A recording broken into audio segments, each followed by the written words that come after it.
Captaincy role रे रुआड़ सावते दल जितकरों डहारते रुआड़ अगू के विराट कोहली पंजाब किंग्स विरुद्ध रे 24 रान तेको जितकरेना रॉयल चैलेंजर्स बेंगालुरु और नुआ मैच रे आरसीबी या परफॉर्मेंस नेल जोंग लेका ताहे कना बॉलिंग बैटिंग बानर रेगे आकुआ सोरेस को एम अका टॉस रे हराव कते अडी नापाय बैटिंग रेना दैके किन सदर केदा आरसीबी रेन बारिया ओपनर विराट कोहली और फैफ डुप्लेसी एतहब रे ऑक्तो हताव कते किन खेल ओना तायम बई बईते रान रकाब रेना स्पीड किन बढ़ती लेना नुआ मैच रे विराट कोहली कैप्टेंसी रेना आड़ा रे गोले रे हो जहां चाप रे तो बाय नेल न्यामा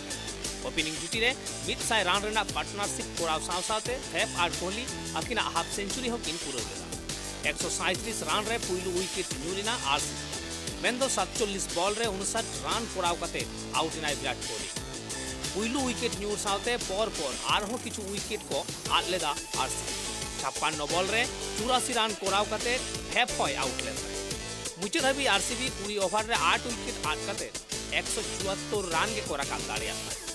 मेनखान रान चेजिंग रे आड़गो कते पंजाब किंग्स मिड लेतार विकेट को आद इदी केदा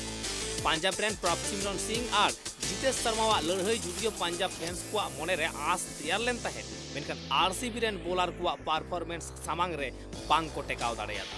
मेंदो मुचाद हाबी 24 रान ते को जितकरेना RCB bureau report Tribe TV.